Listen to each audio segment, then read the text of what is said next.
Hello friends, இன்றைக்கி rations of job interview நடந்தது. இதில் என்னென்ன கேள்வி கேட்டாங்க, எத்தனை கேள்வி கேட்டாங்க, எவ்வளோ நிமிஷம் இன்டர்வியூ நடந்தது, டாக்குமெண்ட் வெரிஃபிகேஷன் எப்படி நடந்தது சொல்லிட்டு நம்மளோட சப்ஸ்கிரைபர் ஒருத்தர் நம்மக்கிட்ட பகிர்ந்துருக்காரு. அதுக்கு நான் ஆடியோ பார்த்தீங்கன்னா நான் முழுமையாக கொடுக்குறேன். இந்த வீடியோவை முழுமையாக கேளுங்க, ஏன்னா அடுத்தடுத்து போகிற பேட்ச்க்கு ரொம்ப யூஸ்ஃபுல்லாக இருக்கும். மறக்காமல் நம்ம சேனலை சப்ஸ்கிரைப் பண்ணிட்டு நிறைய பேருக்கு இந்த வீடியோ ஷேர் பண்ணுங்கள். யாரெல்லாம் உங்களுக்கு தெரிஞ்சவங்க இன்டர்வியூ அட்டன் பண்ணுறாங்களோ அவங்களும் அந்த வீடியோ ஷேர் பண்ணுங்கள். நம்ம பிடிஎஃப் வந்து எவ்வளோ கேள்வி வந்தது, உங்களுக்கு பிடிஎஃப் வேணும்னா என்ன பண்ணணும்னு சொல்லிட்டு இந்த வீடியோ முழுமையாக சொல்கிறேன். ஃபஸ்ட்டு உங்களுக்கு பிடிஎஃப் வேணும்னா என்னோட வாட்ஸ்அப் நம்பருக்கு ஹாய் பிடிஎஃப் மெசேஜ் பண்ணுங்கள். 25 ரூபா பே பண்ணிவிட்டு நீங்கள் அந்த பிடிஎஃப் வந்து வாங்கிக்கோங்க. நம்ம பிடிஎஃப் வந்து நிறைய கேள்வி வந்து சொல்லியிருக்காங்க. அதே போல் அடிஷ்னலாக என்னென்ன கேள்விகள் படின்னு சொல்லிட்டு நான் அடிஷ்னலாக சொல்கிறேன் உங்களுக்கு. அவர் பேசின வீடியோ வந்து ஆடியோ வந்து ரெக்கார்ட் பண்ணி வச்சுருக்கேன், அதை கேளுங்க. அண்ட் நீங்கள் உங்களோட எக்ஸ்பீரியன்ஸும் எனக்கு கண்டினியூவாக ஷேர் பண்ணுங்கள். எந்த டிஸ்ட்ரிக்ட் நீங்க? புரியல. தூத்துக்குடி. இன்டர்வியூ எப்படி நடந்துச்சு? நார்மலா தான் ஒரு 5-6 கேள்வி கேட்டாங்க, அவ்வளவுதான். ஓகே. நம்ம பிஎஃப் கேள்வி கேட்டாங்களா? ஆமா, நம்ம இதுல அந்த தமிழ்நாட்டு ஆளுநருக்கு பேர் கேட்டாங்க. ஓகே. வேற தமிழ் தாய் வாழ்த்து எழுதுனது யாருன்னு கேட்டாங்க. ஓகே. அந்த மாதிரி கேட்டாங்க. வேற ஆரம் இருக்குன்னு கேட்டாங்க அந்த சக்கரத்துல. அது கேட்டாங்க. ஆமா ஆமா, அது கேட்டாங்க. வேற வேற தூத்துக்குடி மாவட்ட கலெக்டர் நேம் கேட்டாங்க. ஓகே, அது நம்ம பிஎஃப் இருக்குமா? நம்ம இதுல இருக்கு. ஆமா.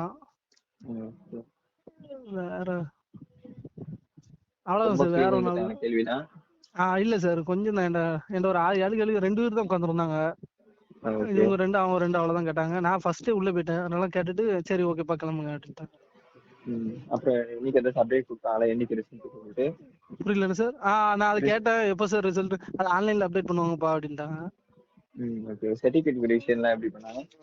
சர்டிஃபிகேட் வெரிஃபிகேஷன் எல்லா சர்டிஃபிகேட் வாங்கி எல்லாம் செக் பண்ணாங்க. செக் பண்ணிட்டு 12th mark sheet, 10th mark sheet நம்ம ஏற்கனவே ஆன்லைன்ல அப்லோட் பண்ணதை வச்சு வெரிஃபை பண்றாங்க. எல்லாம் கரெக்டா அப்லோட் பண்ணியிருந்தோம்னா அது எல்லாம் டிக் பண்ணிட்டு உள்ள அனுப்பிடுறாங்க. ஓகே. முதல்ல சர்டிஃபிகேட் வெரிஃபிகேஷன் பண்ணாங்களா? என்ன சார்? உங்களுக்கு தெரிஞ்சு யாராச்சும் ரிஜெக்ட் பண்ணாங்களா? நான் உள்ள ஃபர்ஸ்ட் போனேன், எனக்கு இது ஓகே பண்ணி உள்ள அனுப்பிட்டாங்க. அதுக்கப்புறம் யாருக்கு என்ன நடந்துச்சுன்னு தெரியல. ஒவ்வொரு போர்டு நம்பர் போட்டு அனுப்புறாங்க. 11ஆம் நம்பர் போர்டு என்ன கூப்பிட்டாங்க. கூப்பிட்டோன்னா நான் 11ஆம் நம்பர் போர்டுல வாங்க அப்படின்னாங்க. நான் ஃபர்ஸ்ட் போயிட்டேன். ஃபர்ஸ்ட் போனா என்ன வேற சர்டிஃபிகேட் வெரிஃபிகேஷன் பண்ணாங்க. ஓகே சொல்லிட்டு உள்ள போங்க அப்படின்ட்டாங்க. உள்ள போய் இன்டர்வியூ முடிஞ்சு நான் அப்படியே வெளில வந்துட்டேன். வேற யாரும் ரிஜெக்ட் பண்ண மாதிரி தெரியல. இன்னும் நடந்துட்டு தான் இருக்கு. ஆமா, அன்சா இருக்கு. 1 மணி நேரம் நடக்கும் தெரிஞ்சு. Okay bro.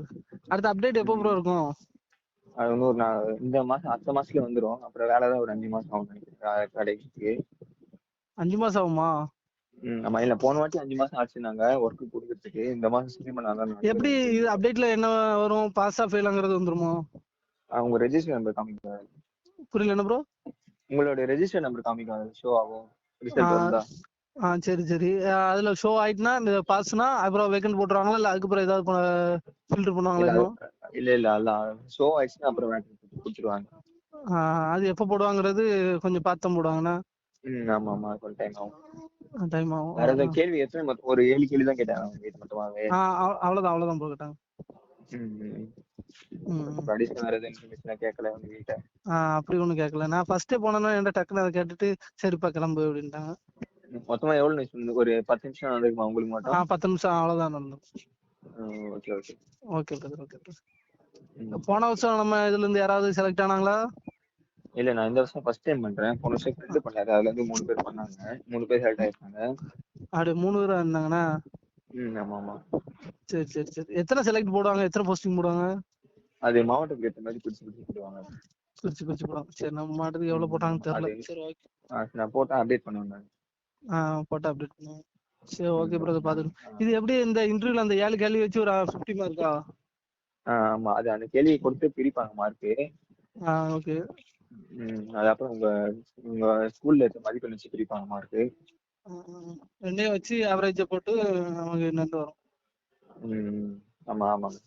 இன்டர்வியூ எப்படி நடந்ததுன்னு இந்த ஆடியோ ஃபுல்லாக கேட்டிருப்பீங்க. அதாவது ரொம்ப சுலபமாக தான் நடந்திருக்கு. அண்ட் ஒரு சில பேசிக் கொஷினை நம்ம அடுத்து வரவங்களுக்கு இன்ஃபர்மேஷனாக கேதர் பண்ணி கொடுக்க போகிறோம். அது எந்த ஒரு சந்தேகமும் தேவையில்ல.